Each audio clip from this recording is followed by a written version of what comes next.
Hello dears, അസ്സലാമു അലൈക്കും. അപ്പോൾ എല്ലാവർക്കും നമ്മൾ പുതിയ ഡേ ഇൻ മൈ ലൈഫ് വീഡിയോയിലേക്ക് ഹൃദ്യമായ സ്വാഗതം കേട്ടോ.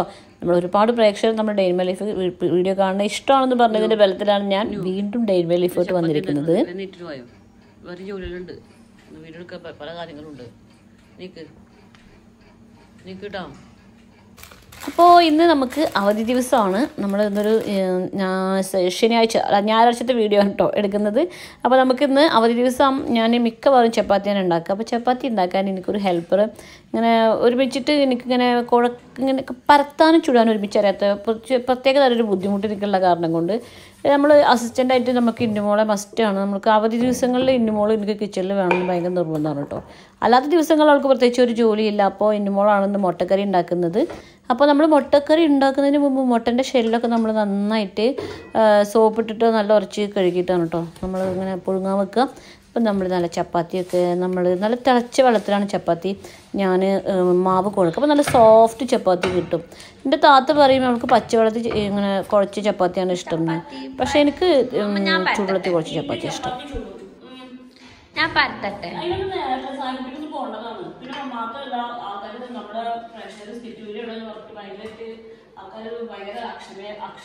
അക്ഷമതായിട്ട് കാത്തുനിന്നാണ് നമ്മൾ സ്റ്റിറ്റൂഡിയോക്ക് വേണ്ടിയിട്ട്. അപ്പൊ വേറെ സ്റ്റിറ്റൂഡിയൊക്കെ എടുക്കാനുണ്ട്. Good morning. അപ്പോൾ നമ്മളെ സായ്കുട്ടി രാവിലെ എഴുന്നേറ്റ് വന്നിട്ട് മുഖം പല്ലതൊക്കെ തേച്ച് വീഴി വന്നിട്ടുണ്ടെങ്കിൽ അവർക്ക് എൻ്റെ ഡ്രസ്സിൽ മുഖം തുറക്കണം കേട്ടോ. അവൻ്റെ ശീലം അതിവിടെ ഷെഫ് മോനുക്കും ഒക്കെ ഉള്ളൊരു ശീലമായിരുന്നു പണ്ടൊക്കെ.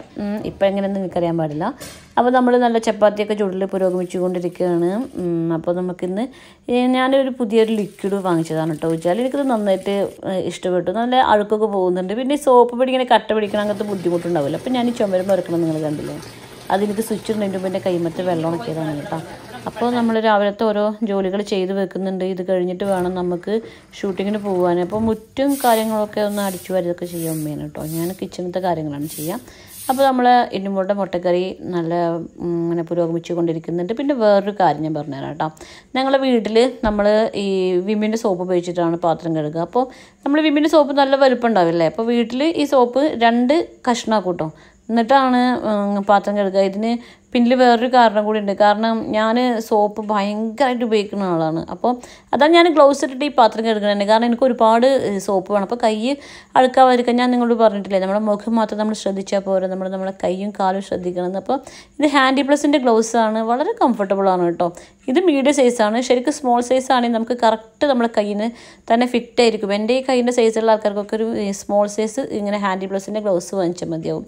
പക്ഷേ സ്മോൾ സൈസിന് ഹാൻഡി പ്ലസിൻ്റെ കുഴപ്പം എന്തെന്ന് വെച്ചിട്ടുണ്ടെന്നുണ്ടെങ്കിൽ നമ്മൾ ഈ കൈയിൻ്റെ ഈ ഒരു തള്ളവരൻ്റെ ഭാഗത്ത് ചിലപ്പോൾ ഓട്ട വീഴും. അത് കാരണം കൊണ്ട് ഞാനിപ്പോൾ ഇത് മീഡിയം ആക്കിയത് കേട്ടോ.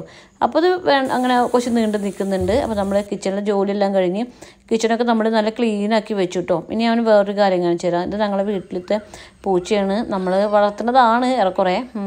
അപ്പോൾ അതിനെ ഇപ്പോൾ ഒന്ന് കുളിപ്പിച്ച് കൊണ്ടിരിക്കുകയാണ് കേട്ടോ. ഇനി വേറൊരു സംഭവം എന്ന് വെച്ചിട്ടുണ്ടെങ്കിൽ ഇന്നുമോളോട് കുറേ ദിവസമായി ഇന്നുമോളുടെ സ്കൂട്ടി കഴുകാൻ ഇപ്പോൾ പറയണം. അപ്പോൾ ഇപ്പം എന്നെ മുൻകൈ എടുത്തിട്ട് പിന്നെ സ്കൂട്ടി കഴുകുന്ന ഷാമ്പു എല്ലാം കൊടുത്തിട്ട് അവളോട് സ്കൂട്ടി കഴുകാൻ പറഞ്ഞിരിക്കുകയാണ് കേട്ടോ. അപ്പോൾ ഇന്നുമോള് ഇപ്പോൾ രാവിലെ ഈ ഒരു ഡ്യൂട്ടിയിലാണ്. പരിപാടി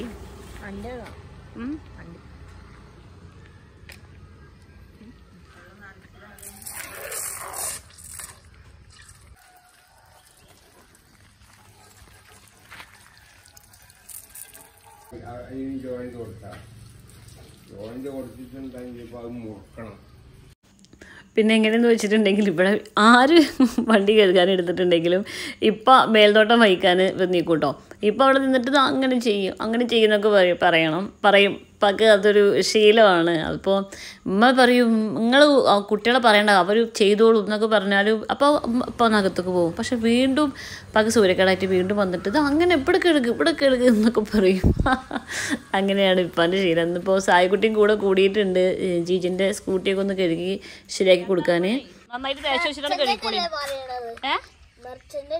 മെർച്ചൻ്റോ അതാ? ഓ നിന്റെ ഇതാക്കാതല്ലേ മറ്റേ ഇംഗ്ലീഷിലത്തെ കഥ. മർച്ചന്റ് പറഞ്ഞിട്ടുണ്ടെങ്കിൽ കച്ചവടക്കാരൻ. പിന്നാരാ കമന്റിലോ? അതേ സ്കൂട്ടിക്ക് നോക്കും ഓരച്ച് കയറുകളാ. ഞാൻ നിങ്ങൾക്ക് നേരത്തെ പറഞ്ഞില്ലേ സായിക്കുട്ടിക്ക് ഇന്ന് അവന് കരാട്ടെ പഠിക്കുന്നുണ്ട്. അപ്പോൾ അവിടെ ഒരു ഫൈറ്റിംഗ് കോമ്പറ്റീഷൻ അവനൊന്ന് പോകുന്നുണ്ട് കേട്ടോ. അപ്പോൾ അതിൻ്റെ പ്രാക്ടീസ് അവൻ്റെ ജീജിൻ്റെ കൂടെയാണ് നടത്തുന്നത്. ഇത് പ്രാക്ടീസ് അവർ പറയും തല്ലുകൂടാൻ വായോ പറയും. പക്ഷെ നമ്മൾ കുട്ടിയല്ലേ എന്ന് വിചാരിച്ച് വളരെ സോഫ്റ്റ് ആയിട്ടാണ് നമ്മൾ അവൻ്റെ അടുത്ത് ഡീൽ ചെയ്യുക. പക്ഷെ അവന് ഇങ്ങോട്ട് യാതൊരു മയം നമ്മുടെ അടുത്ത് ഉണ്ടാവില്ല. അപ്പോൾ നമ്മൾ അങ്ങോട്ട് ഒന്നും ചെയ്യാതിരിക്കുമ്പോൾ അവൻ്റെ വിചാരം അവന് ഞങ്ങളെക്കാളും ശക്തനാണെന്നാണ് വിചാരം. പക്ഷെ ഞങ്ങൾ അവനെ വെറുതെ വിടുക എന്നുള്ളത് അവനക്ക് ഇപ്പോഴും അറിയാത്തൊരു കാര്യമാണ്. സായിക്കുട്ടിക്ക് ഇങ്ങനെ കരാട്ടെ ക്ലാസ്സിന് പോകാൻ ഉള്ള സമയമായിട്ടുണ്ട്, ഫൈറ്റിങ്ങിന് പോകാനുള്ള സമയമായിട്ടുണ്ട് കേട്ടോ. അപ്പോൾ അവൻ്റെ വെള്ള ബെൽറ്റ് കാണുന്നില്ല. ശരിക്കും സായിക്കുട്ടി യെല്ലോ ബെൽറ്റാണ്, അവൻ്റെ യെല്ലോ ബെൽറ്റ് എത്തിയിട്ടില്ല. അപ്പോൾ അവളുടെ ജീജിൻ്റെ വൈറ്റ് ബെൽറ്റ് ഇതിന് പറ്റുമോ എന്ന് നോക്കിയതാണ് കേട്ടോ. പക്ഷേ അവൻ്റെ ബെൽറ്റും ജീജിൻ്റെ ബെൽറ്റും തമ്മിൽ നല്ല വ്യത്യാസമുണ്ട്. അപ്പോൾ എൻ്റെ മോൾക്ക് എത്ര ബെൽറ്റ് കിട്ടിയിരിക്കണമെന്നൊക്കെ അവളൊന്ന് ജസ്റ്റ് ഒന്ന് പഴയ ഓർമ്മകളൊക്കെ ഒന്ന് ആളായി വേർക്കുകയാണ്.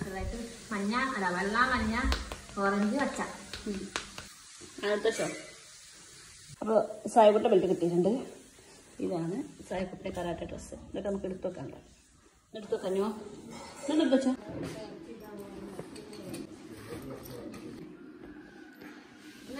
പൊടി നോവും വേഗം വെച്ചോളൂ. ഇനി മറ്റു സാധനം വെച്ചോ.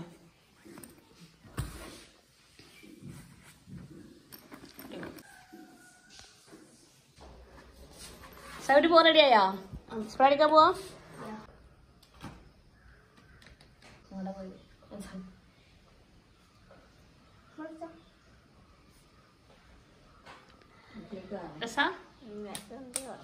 നല്ല ഭംഗിയില്ല പോകാൻ കാണിക്കടാ. വാവ് പറ, നല്ല ആൾക്കാർ വാങ്ങിക്കൊള്ളൂ.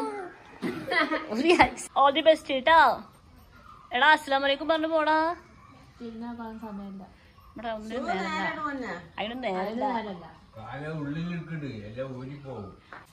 എന്താ ഇത്?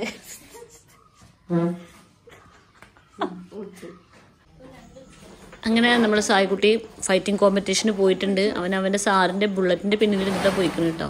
ഞാൻ കുറച്ച് ടെൻഷനൊക്കെ ഉണ്ട്. എനിക്ക് തിരൂർ ആണ് ആ പ്രോഗ്രാം നടക്കുന്നത്. അപ്പോൾ അവർ കുട്ടികൾ കൂടുതൽ അങ്ങനെ പോവുകയാണ് ചെയ്തിരിക്കുന്നത്. ഞാൻ കൂടെ പോയിട്ടില്ല കേട്ടോ. എനിക്കിപ്പോൾ കുട്ടികളുടെ പരിപാടിയൊക്കെ നേരിട്ടിട്ട് കാണുമ്പോൾ ഭയങ്കര ടെൻഷൻ വരും. പിന്നെ കുട്ടികൾക്ക് എന്നെ കാണുമ്പോൾ ടെൻഷൻ വരും. അപ്പോൾ രണ്ട് ടെൻഷൻ വേണ്ടെന്ന് വിചാരിച്ചിട്ട് ഞാൻ പോയിട്ടില്ല കേട്ടോ. ഇതൊക്കെ നമ്മൾ സായിക്കുട്ടിൻ്റെ കൂടെ ഫൈറ്റിങ്ങിന് പോകുന്ന അവൻ്റെ കൂടെ പഠിക്കുന്ന കുട്ടികളാണ്. നമുക്ക് പിന്നെ നമ്മുടെ കൊപ്രൻ്റെ അവസാന ഘട്ട ഉണക്കലിലാണ് കേട്ടോ. ഇന്നത്തെ ഉണക്കം കൂടിയും കഴിഞ്ഞിട്ടുണ്ടെന്നുണ്ടെങ്കിൽ നമ്മളെ കൊപ്ര ആട്ടിയിട്ട് എണ്ണ ആവാൻ പോവുകയാണ്. അപ്പോൾ അതൊക്കെ കഴിഞ്ഞ ശേഷം നമ്മൾ രാവിലെ ഉണ്ടാക്കിയ ചപ്പാത്തിയും മുട്ടക്കറിയും ഒക്കെ കഴിക്കാൻ വേണ്ടി വന്നിരിക്കുകയാണ്.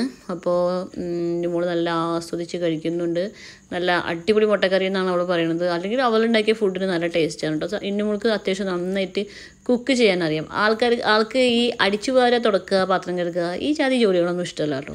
അപ്പോൾ നമുക്കിന്ന് ഷൂട്ടിങ്ങും കാര്യങ്ങളും അതും വേറെ ഉണ്ട്. അപ്പോൾ നമ്മൾ ഇന്ന് ചിക്കൻ കറിയാണ് വെക്കാൻ ഉദ്ദേശിക്കുന്നത്. അപ്പം ഉമ്മ ചിക്കൻ കറി വെച്ചോളും. അപ്പോൾ നമ്മൾ അതിനുള്ള ഉള്ളി ഇത് സംഭവം ഒക്കെ ഉണ്ടാവില്ലേ, അതൊക്കെ സെറ്റ് ചെയ്ത് വെച്ചിട്ട് പോകാമെന്നാണ് കരുതുന്നത് കേട്ടോ. ഞാൻ കറി വെച്ചിട്ടുണ്ടെങ്കിൽ നല്ല എണ്ണ ഉണ്ടാവുമെന്ന് ചെറിയൊരു കംപ്ലൈൻറ്റ് ഉമ്മ പറയാറുണ്ട്. അപ്പോൾ നമ്മ വെച്ചോളൂ, ഞാൻ ബാക്കി സംഭവങ്ങളൊക്കെ സെറ്റ് ചെയ്ത് തരാൻ പറഞ്ഞിട്ട് ബാക്കി സംഭവങ്ങളൊക്കെ സെറ്റ് ചെയ്ത് കുറച്ച് അലക്കിയതൊക്കെ ഉണ്ടായിരുന്നു. അതൊക്കെ നമ്മൾ ഇന്നുമോൾ ഉണക്കിയിട്ടു. ഇനി നമ്മൾ ഷൂട്ടിങ്ങിന് പോകാൻ കേട്ടോ. ഇനി ഒരുപാട് നേരം വൈകിയാൽ ശരിയാവില്ല. അപ്പോൾ നമ്മൾ വീടിൻ്റെ തൊട്ട് മുകളിലത്തുള്ള വീട് തന്നെയാണ് നമ്മളെ ലൊക്കേഷൻ കേട്ടോ. ഇവിടെ ആരും എല്ലാവരും ദുബായിലാണ്. അത് കാരണം കൊണ്ട് നമുക്ക് ഈ വീട് ഫ്രീ ആയിട്ട് കിട്ടും. പക്ഷെ ഇവിടെ എല്ലാവർക്കും CCTV ആണ്. നമ്മൾ പറഞ്ഞത് എവിടെ പോയിട്ട് സാരി എടുക്കും എന്നാണ് നമ്മൾ ചോദിക്കുന്നത് അല്ലേ. ഇവിടെ എല്ലാവർക്കും CCTV ആണ്. നമ്മൾ ഒരുപാട് കൂട്ടുകാർ നമ്മളടുത്ത് പറഞ്ഞിരുന്നു ഇന്നുമോൾ ഇങ്ങനെ അമ്മായിമ്മക്ക് ആവണ ആ മേക്കപ്പ് ലുക്കൊന്നും ചെയ്യുമെന്ന്. ഇതിന് പ്രത്യേകിച്ച് ലുക്ക് ഉണ്ടാക്കേണ്ട ആവശ്യമൊന്നുമില്ല. ഇന്നുമോൾ എപ്പോഴും ഈ പാൻറ് ടീഷർട്ട് ഇതുപോലെ ഇട്ടിട്ടായിരിക്കും നടക്കുന്നുണ്ടാവുക. ആൾ ഒരു സാരി കൊടുത്തിട്ടുണ്ടെങ്കിൽ വിത്തിൻ സെക്കൻഡ്സിൽ ആൾ അമ്മായിമായിട്ടുണ്ട് വരും. കാരണം സാരി പെട്ടെന്ന് വാരി വലിച്ചെടുക്കും. കാരണം അത് ഫുള്ളായിട്ട് കാണുന്നില്ലല്ലോ. പിന്നെ മേക്കപ്പ് ഒരു പൗഡർ പോലും തരി പൗഡർ പോലും ഇടില്ല. അതാണ് 18 വയസ്സുള്ള ആൾ ഒരു 40-50 വയസ്സ് ചെയ്തിട്ടുണ്ടെങ്കിലും നിങ്ങൾക്കത് ആ ക്യാരക്ടറായിട്ട് തന്നെ തോന്നുന്നത്. ആൾ തരി മേക്കപ്പ് യൂസ് ചെയ്യൂല. ഇപ്പോൾ ശരിക്കും അമ്മായിമായില്ലേ. ഇതാണ് എൻ്റെ മോളുടെ സാരി ലുക്ക്. ഇത് കുറച്ച് കൂടിപ്പോയിന്നോ.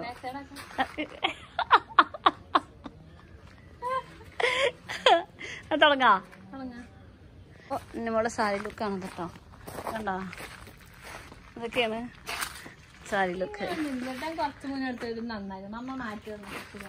അതെ ശരിക്കും ഇപ്രാവശ്യത്തെ ഈ സ്കിറ്റ് വീഡിയോ നിങ്ങൾ കണ്ടിട്ടുണ്ടാവുമല്ലോ. ഇപ്രാവശ്യത്തെ സ്കിറ്റ് വീഡിയോയിൽ ഞാൻ അഭിനയിച്ചിട്ടില്ല കേട്ടോ. എനിക്ക് ഒട്ടും വയ്യായിരുന്നു. അപ്പോൾ എനിക്കെപ്പോഴും അഭിനയിക്കുന്നതിനെക്കാട്ടിയും കൂടുതൽ ഒരു കഥ എഴുതി ഉണ്ടാക്കി അത് അഭിനയിപ്പിക്കുന്നതിലാണ് എനിക്ക് ഇഷ്ടം. അപ്പോൾ ഞാൻ ഇന്നുമോളോട് പറഞ്ഞു, ഇന്ന് എല്ലാ റോളും അമ്മയുടെ കുട്ടീനെ ചെയ്യേണ്ടി വരുന്നു കേട്ടോ. എനിക്ക് തീരെ വയ്യായിരുന്നു. പിന്നെ നമ്മൾ വീഡിയോ ചാനൽ ഇടാതിരുന്നാലും ശരിയാവില്ലല്ലോ. അപ്പോൾ എൻ്റെ കുട്ടി തന്നെ എല്ലാ റോളും മൊത്തം 6 റോളുകൾ എൻ്റെ കുട്ടി ഒറ്റയ്ക്ക് അഭിനയിച്ചിട്ടുണ്ട്. ആൾ മിടുക്കിയാണ് എൻ്റെ മോള്. ഞാൻ എപ്പോഴും വിചാരിക്കാറുണ്ട് എൻ്റെ മോളിൻ്റെ വലം കൈയാണ്. ഞാൻ ഇങ്ങനെ അഭിമാനത്തോടു കൂടി തല ഉയർത്തി നിൽക്കുന്നത് തന്നെ പലപ്പോഴും ഇന്നുമോളുള്ളതുകൊണ്ടാണെന്ന് ഞാൻ എപ്പോഴും അവളത് പറയാറുള്ള ഒരു കാര്യമാണ്. ഇനി ഈ വീഡിയോ കാണുകയാണെങ്കിൽ അവൾ ഇതിലൂടെ കേൾക്കാൻ ഞങ്ങൾക്ക് സന്തോഷമായിക്കോട്ടെ.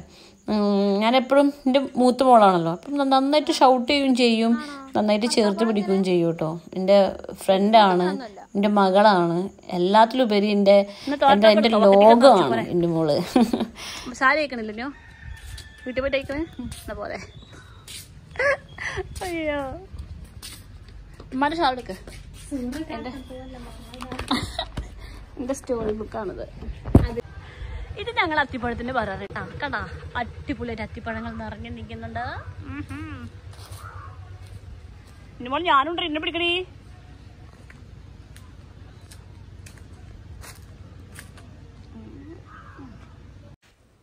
ഇനി അല്പം ഭക്ഷണമൊക്കെ കഴിച്ചിട്ടാണ് അവരുടെ ഷൂട്ടിങ്. നന്നായിട്ട് വിശക്കുന്നുണ്ടായിരുന്നു. നല്ല നെയ്ച്ചോറും ചിക്കൻ കറിയൊക്കെ ഉണ്ട്. അതൊക്കെ കൂട്ടി ഒന്ന് ഫുഡ് കഴിക്കട്ടെ. ഇടാൻ കുറച്ച് സമയം പിടിക്കും. എല്ലുള്ള പീസുകൾ തിരഞ്ഞ് വരുമ്പോഴേക്കും കുറച്ച് നേരം പിടിക്കും.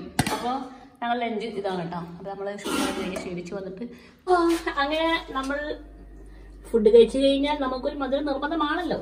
ആര് പറഞ്ഞു? അപ്പൊ നമ്മള് വാഴക്കുല പഴുത്ത കാരണം കൊടുത്തിട്ട് പകുതി നമ്മള് ഷെബിന കൊണ്ടെടുത്തു. മറ്റേ ഷെബിനാക്കിന്റെ കൊണ്ടെടുത്ത്. പിന്നെ ഞങ്ങൾ അയൽക്കാർക്കും കുറച്ച് ദാനധർമ്മങ്ങൾ ചെയ്തു. ഇനി ബാക്കിയുള്ള പഴങ്ങളാണ്. ഇത് ഞങ്ങൾ ഒറ്റക്ക് കഴിക്കും അല്ലേ? ഞാൻ കഴിക്കട്ടെ. നടക്ക് മുഖത്ത് കഴിക്കത്തില്ല. ബാക്കി ചോടെ വെച്ചാളെ, അത് ഞാൻ ചെയ്തോണ്ട്. ഇജേ ആ കുട്ടിക്ക് വയ്യാത്തല്ലേ, ആ കുട്ടിയുടെ അടുത്ത് പോയിരുന്നോ? ഓനക്കിപ്പോ എന്തായാലും ഇന്നെ പറ്റൂല. അങ്ങനെ നമ്മൾ ഷൂട്ടിംഗ് എല്ലാം കഴിഞ്ഞിട്ട് ഇന്നത്തെ ഷൂട്ടിങ് കുറച്ച് ചെറിയ വീഡിയോ അല്ലായിരുന്നു. അപ്പോൾ അത് പെട്ടെന്ന് തീർന്നു കേട്ടോ. അപ്പോൾ പിന്നെ ഇന്നുമോൾക്ക് റീൽസ് എടുക്കണമെന്ന് പറഞ്ഞിട്ട് സ്റ്റാൻഡൊക്കെ സെറ്റ് ചെയ്തുകൊണ്ടിരിക്കുകയാണ്. ഇത് നമ്മൾ ആമസോണിൽ നിന്ന് വാങ്ങിച്ച ഒരു സ്റ്റാൻഡാണ് കേട്ടോ. നമ്മൾ റീൽസ് എല്ലാം ചെയ്യില്ലേ, റീൽസ് എല്ലാം ചെയ്യുമ്പോൾ ബാക്കിൽ കർട്ടനൊക്കെ ഇടാൻ വേണ്ടിയിട്ട് ഇത് നമുക്ക് അപ്പോഴേക്ക് തന്നെ അങ്ങനെ ഫിറ്റ് ചെയ്യാൻ പറ്റിയ ഒരു സ്റ്റാൻഡാണ്. ഇത് നമുക്ക് നല്ല ഇതിലും വീതിയിലും ഈ നല്ല നീളത്തിലും ഇത് വെക്കാൻ പറ്റും. ഈ സ്റ്റാൻഡ് നമ്മൾ സംതിങ് ഒരു 2000 അടുപ്പിച്ചിട്ടുള്ള രൂപക്കാണ് വാങ്ങിച്ചതെന്നാണ് എൻ്റെ ഒരു ഓർമ്മ. പിന്നെ ഈ കവറിൽ അതിൻ്റെ പുറകിലിടുന്ന കർട്ടനാണ് കേട്ടോ. ഇനിയും കുറച്ചുകൂടി സാധനങ്ങൾ വാങ്ങിക്കാനുണ്ട്. ഇങ്ങനെ കർട്ടൻ ഇടുന്ന ക്ലിപ്പെല്ലാം വാങ്ങിക്കാറുണ്ട്. ആ ക്ലിപ്പൊന്നും വാങ്ങിച്ചിട്ടില്ല. തൽക്കാലം ഒരു അഡ്ജസ്റ്റ്മെൻറ്റിൽ ഇന്നുമോൾ ഇങ്ങനെ റീൽസിൽ ഇങ്ങനെ ഉയർന്നു വരുന്ന ഒരു താരമാണ്. നിങ്ങളെല്ലാവരും കൂടി ഇതൊന്ന് പോയിട്ട് ഒന്ന് സപ്പോർട്ടൊക്കെ ചെയ്തിട്ടുണ്ടെങ്കിൽ ആൾക്ക് കുറച്ചും കൂടിയൊക്കെ ഒരു ഫോളോവേഴ്സ് കൂടും. എല്ലാവരും അതൊന്ന് പരിഗണിക്കണം കേട്ടോ. നമ്മുടെ ഇന്നുവിൻ്റെ ഇൻസ്റ്റഗ്രാം പേജിൻ്റെ ഇതൊക്കെ നമ്മൾ ഇങ്ങനെ കമൻറ്റ് ബോക്സിൽ പിൻ ചെയ്ത് വെക്കാം. അപ്പോൾ നമ്മൾ ഇഷ്ടമുള്ളവരൊക്കെ ഒന്ന് പോയിട്ട് ഒന്ന് ഫോളോ ചെയ്തിട്ട് അവളൊന്ന് സപ്പോർട്ട് ചെയ്യണേ. ഇൻസ്റ്റാഗ്രാമിൽ ഇങ്ങനെ ഉയർന്നു വരാൻ ശ്രമിക്കുന്ന ഒരു താരമാണ്, ചെറിയൊരു താരമാണ്. ഇവിടെ വീട്ടിൽ തുണികൾ വിരിച്ചിട്ട് ഇന്നുമോളാണ് കേട്ടോ. എനിക്ക് കാരണം ഞങ്ങൾ വീട്ടിലത്തെ അയൽ നല്ല ഹൈറ്റിലായിരിക്കുന്നത്. അതുകൊണ്ട് തുണികളൊക്കെ വിരിച്ചിട്ട് ഇന്നുമോളാണ്. അതുകൊണ്ട് പിന്നെ ഇന്നുമോൾക്ക് ഇതൊക്കെ നിസ്സാരമായൊരു ജോലിയാണ്. അങ്ങനെ രാത്രി ഒരു 10:15 ഒക്കെ ആയപ്പോഴാട്ടോ നമ്മൾ സായിക്കുട്ടി രാവിലെ ഫൈറ്റിങ്ങിന് പോയില്ലേ, ആൾ തിരിച്ചു വന്നത്. ആൾക്ക് പ്രൈസ് ഒന്നും കിട്ടിയിട്ടുണ്ടായിരുന്നില്ല. അവൻ്റെ സാറ് പറഞ്ഞു അവർക്ക് നെഗറ്റീവ് മാർക്ക് കിട്ടിയിട്ടാണ് അവന് പുറത്ത് പോയത്. ആൾ നന്നായിട്ട് ഡിഫെൻഡ് ചെയ്തിരുന്നു കേട്ടോ. അപ്പോൾ പ്രൈസ് ഒന്നും കിട്ടാത്ത കാരണം കൊണ്ട് അവർക്ക് എൻ്റെ മുഖത്തേക്ക് നോക്കാനൊരു മടിയുണ്ട്. അതാണ് ആൾ വേഗം എസ്കേപ്പായി പോകുന്നത്. ഇതാണ് കേട്ടോ അവന് ഫൈറ്റ് ചെയ്തിരുന്ന അതിൽ റെഡ് ഹെൽമെറ്റ് വെച്ചതാണ് ആൾ. അവനെക്കാട്ടിലും ഹൈറ്റ് കൂടുതലുള്ള പയ്യനാണ് അവനക്ക് ഫൈറ്റ് ചെയ്യാൻ കിട്ടിയത്. അവൻ്റെ സാറ് പറഞ്ഞു നന്നായിട്ട് ഡിഫെൻഡ് ചെയ്തു എന്ന്. അപ്പോൾ ഈ കാലിൻ്റെ അടിയിലേക്ക് അടിച്ചിട്ടുണ്ടെങ്കിൽ നെഗറ്റീവ് മാർക്ക് വീഴൂത്രേ. അപ്പോൾ അങ്ങനെ നെഗറ്റീവ് മാർക്ക് വന്നിട്ടാണ് അവന് പുറത്തേക്ക് പോയെന്ന് പറഞ്ഞു. ആൾക്കൊരു മത്സരത്തിൽ പങ്കെടുത്തിട്ടുണ്ടെങ്കിൽ അതൊരു ഫസ്റ്റ് പ്രൈസ് ഒക്കെ വാങ്ങിക്കണം എന്ന് ഭയങ്കര നിർബന്ധമുള്ളൊരു ആളാണ്. അപ്പോൾ ഫസ്റ്റ് പ്രൈസ് കിട്ടാത്ത കാരണം കൊണ്ട്, ഒരു പ്രൈസും കിട്ടാതെ വന്ന കാരണം കൊണ്ട് ആൾക്ക് എൻ്റെ മുഖത്ത് നോക്കാനൊക്കെ ഭയങ്കര സങ്കടമായിരുന്നു. പക്ഷെ ഞാനത് വളരെ കൂളായിട്ടാണ് എടുത്തിട്ടോ. ഞാൻ അവനോട് പറഞ്ഞു ഓക്കെ എനിക്ക് ഒരു എക്സ്പീരിയൻസ് കിട്ടിയല്ലോ, അടുത്ത വർഷം നമുക്ക് ഇതിലും നന്നായിട്ട് പെർഫോം ചെയ്യാമെന്നൊക്കെ പറഞ്ഞ് ആശ്വസിപ്പിച്ച് ആളെ കിടത്തി ഓർക്കുക ചെയ്തത് കേട്ടോ. ഇപ്പോൾ കുട്ടികൾക്ക് ഒരു മത്സരത്തിൽ പങ്കെടുത്തിട്ടുണ്ടെങ്കിൽ അതിൽ പ്രൈസ് കിട്ടുക എന്നുള്ളതല്ല, അതിൽ അവർ പങ്കെടുത്ത ഒരു എക്സ്പീരിയൻസ് കിട്ടുക എന്നുള്ളതാണ് ഏറ്റവും വലിയ കാര്യം എന്നുള്ളതൊക്കെ എനിക്കിപ്പോൾ നന്നായിട്ട് അറിയാം. പണ്ട് ഇങ്ങനെയൊന്നും അല്ലായിരുന്നു കേട്ടോ. പണ്ടൊക്കെ ഒരു മത്സരത്തിൽ പങ്കെടുത്ത ഫസ്റ്റൊക്കെ വാങ്ങിച്ചു വരുന്നത് ഭയങ്കര നിർബന്ധമുള്ളൊരു അമ്മയായിരുന്നു. അതിൻ്റെ ഒന്നും ഒരു ആവശ്യമില്ല. അവന് സുഖമായിട്ട് അങ്ങനെ കിടന്നുറങ്ങട്ടെ. അപ്പോൾ നമ്മൾ ഇത്രയാണ് നമ്മൾ ഇന്നത്തെ വീഡിയോ കേട്ടോ. ഉടനെ തന്നെ അടുത്തൊരു സ്കിറ്റ് വീഡിയോയുമായിട്ട് നിങ്ങൾ മുന്നിലേക്ക് പെട്ടെന്ന് തന്നെ വരാം. അതുവരെ എൻ്റെ എല്ലാ പ്രേക്ഷകർക്കും അസ്സലാമു അലൈക്കും. നമ്മൾ ചാനൽ സബ്സ്ക്രൈബ് ചെയ്തിട്ട് സപ്പോർട്ട് ചെയ്യാൻ മറക്കല്ലേ കേട്ടോ.